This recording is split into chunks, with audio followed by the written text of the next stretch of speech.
Hey folks, how are you doing today? This is JL the July Lioness.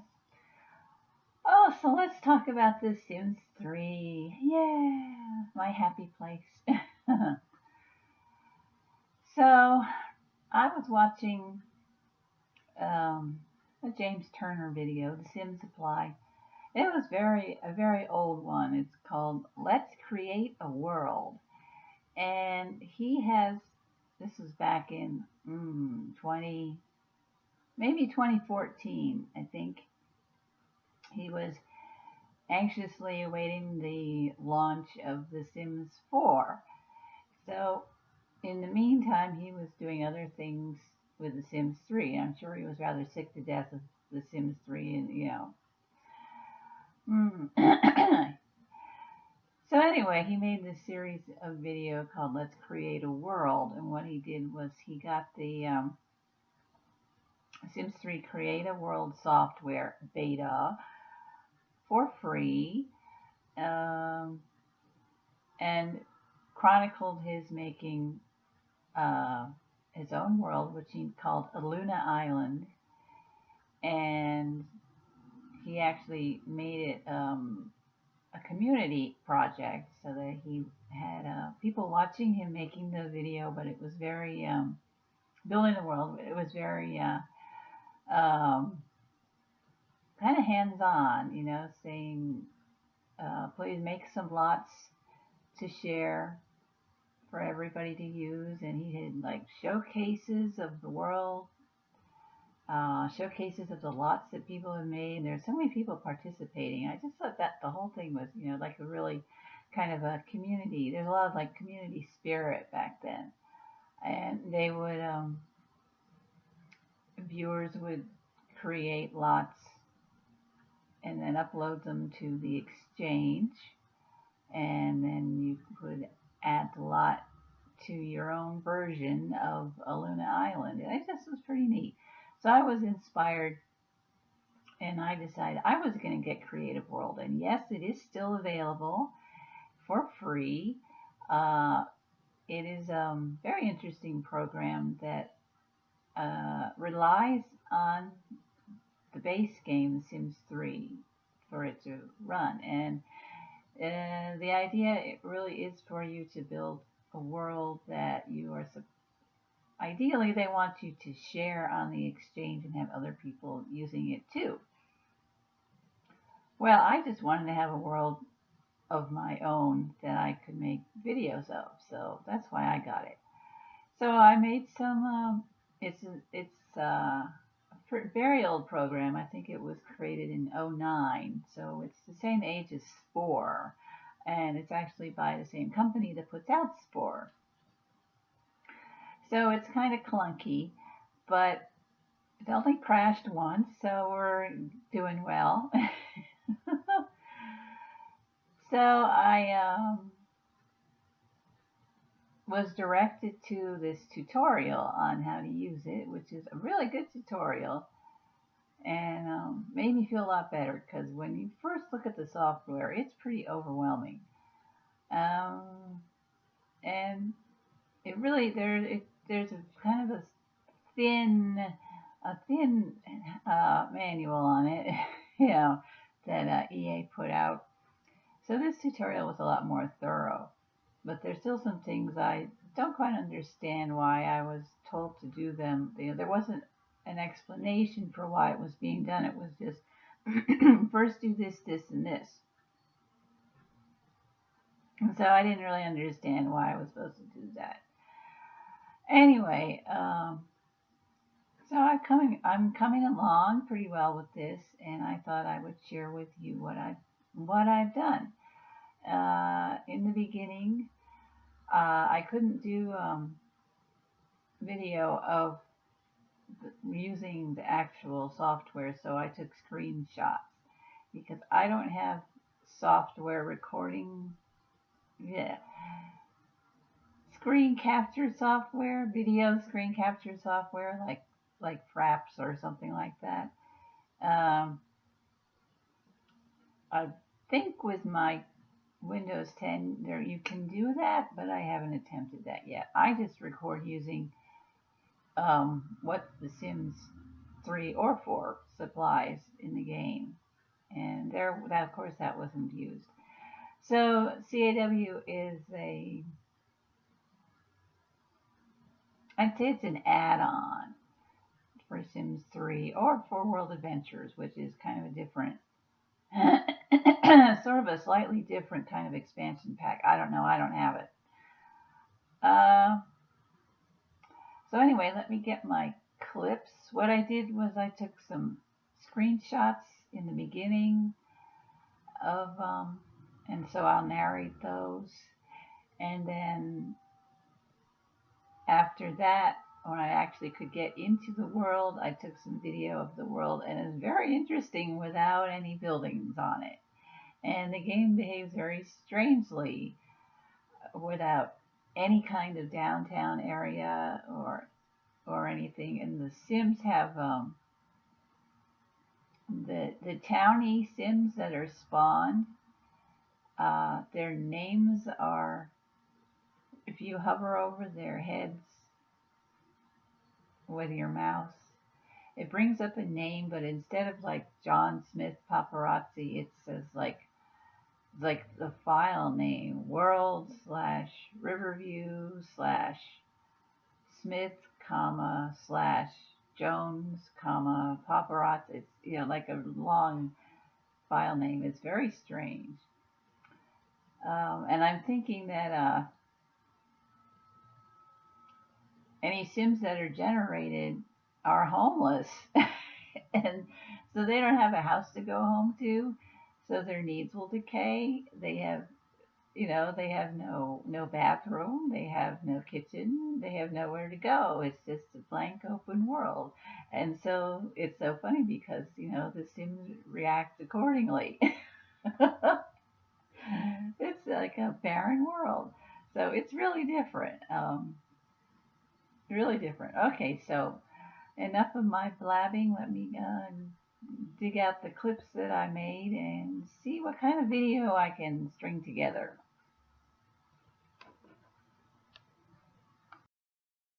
Okay, so here we are in looking at the screen to create a world.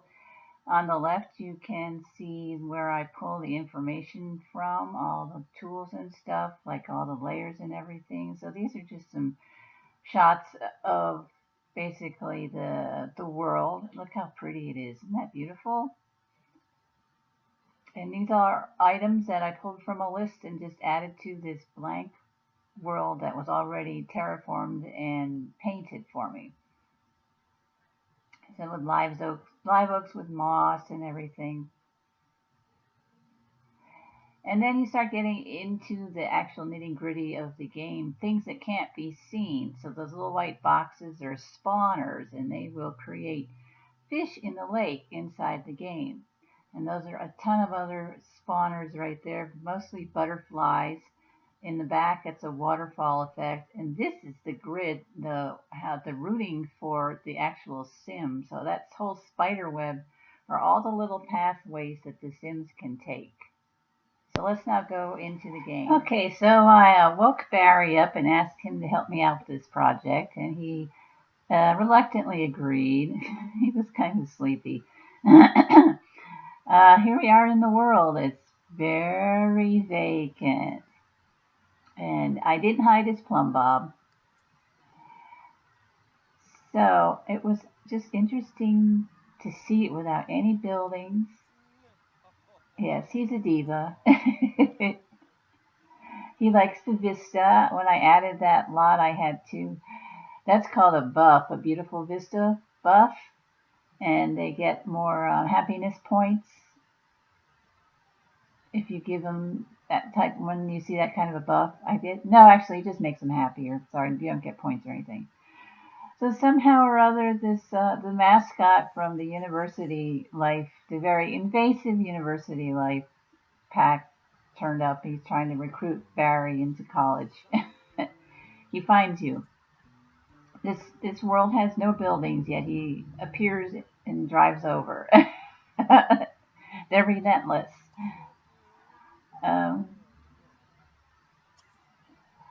So in Create a World, you have to go and actually, you have a global layer, and then you add layers on top of that. So the lots, you have an entire layer just designated for whatever you want. So the tutorial said go with lots.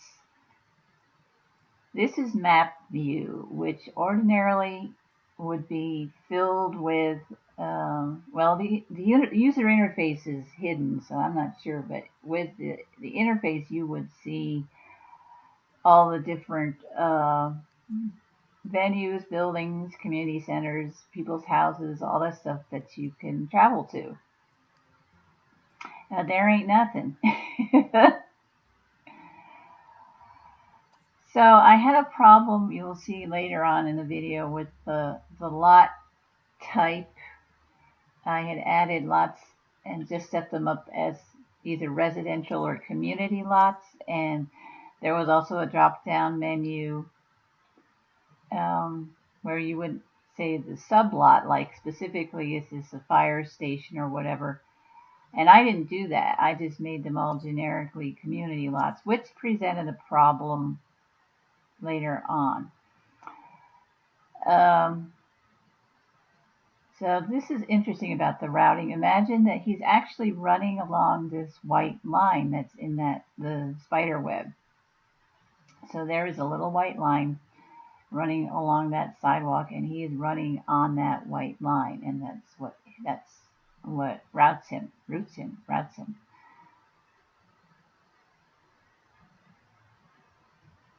Now I added the trees, I added the manhole covers, I added the traffic lights, the street signs. But in this instance, the world itself had already been sculpted. It's actually a light, they call it Riverview, which is another world that you can get in an expansion pack. Well, it's a free world actually that you can get. And it's like a normal town, but this is a version of it for Create a World that it's been stripped. So it's a stripped version. It's called Riverview Light.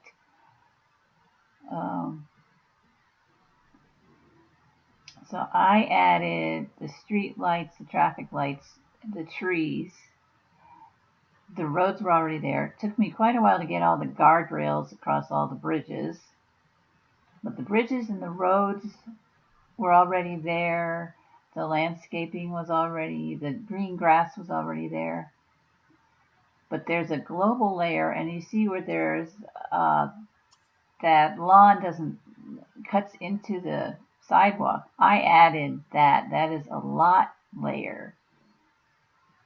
And you have to have the lot layer so that you can put structures on top of that. So I added that manhole cover. The ice cream truck is a specific game thing. The taxi is the game. That Weatherstone that you saw, that structure, that was added by the live mode actually, they call it live mode. So this is the actual game that I'm playing to test it. There's also edit in game mode, and that is the mode that you use when you want to add your buildings. You can add buildings in the actual game, of course, but it's not going to show up in your Create a World file.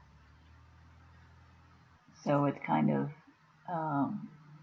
just for practice, I guess. Well, actually, you can, if you wanted to build a specific lot to put into the final version, then you would build it in the regular game and then save it to the library.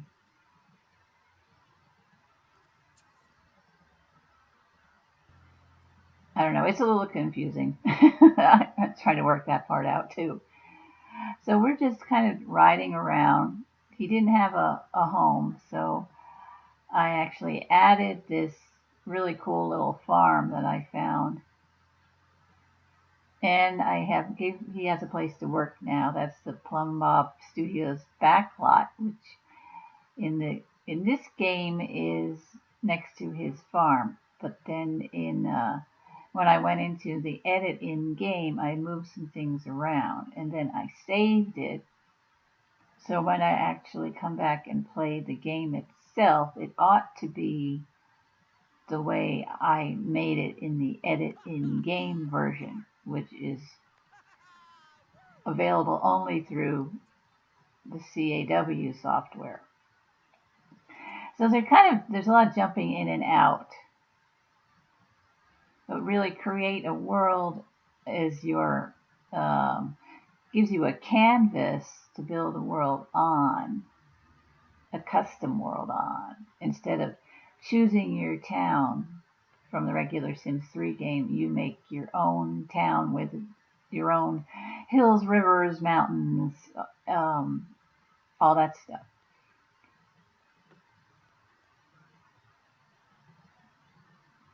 Now this was so fun watching him play with this little tractor that came with this lot.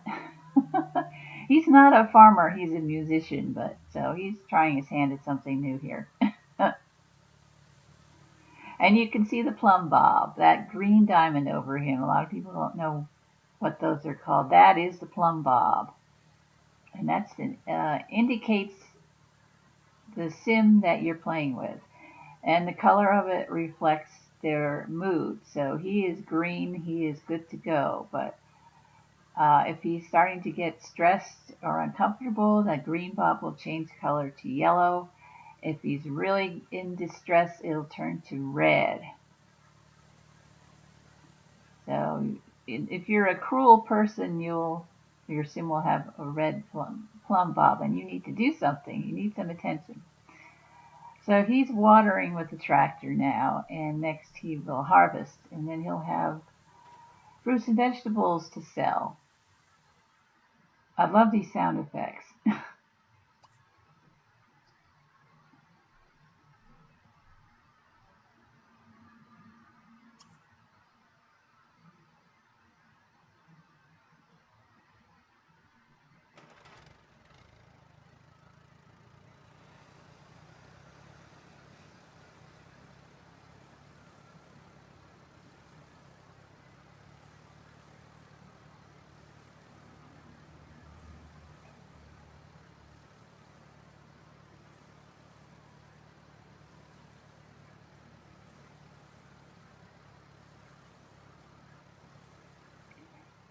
The tractor will not run if it doesn't have that brown pathway. That's a special track that you have to set down, and the tractor only runs along that track, like a train. It won't go in the road. Bummer. And I doubt I could add the track on top of the road. I'm sure that's not kosher. Wouldn't work. Probably be a routing issue. So he's got like a little train on his property. Can't leave the lot.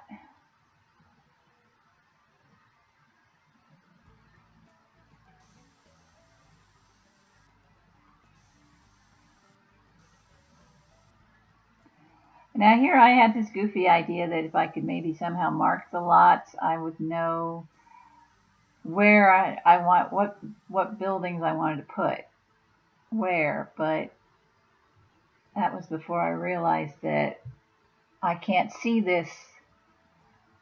I cannot see this in edit in game mode. It's two separate, basically two separate programs that don't really fully communicate with each other. But I thought if I use some terrain paint, I could write out what venue I want where. So I thought it was a creative idea. I was giggling as I did this. So this is where I want to put the hospital, and it all depends on the size of the structure, the building. What lots you can put it on, and is it a residential lot or a community lot, and what type of of community lot is it? There's rabbit holes, which are basically shells. You can't go inside them. And the sim just disappears. So this is all kind of taking notes for where I want to put the rabbit hole lots, but my idea failed. But I thought this was kind of funny clips. It would have been a cool idea if it had worked, but it didn't. But it's entertaining. So I was able to add the Gypsy Caravan, which is where you go to have your fortune told.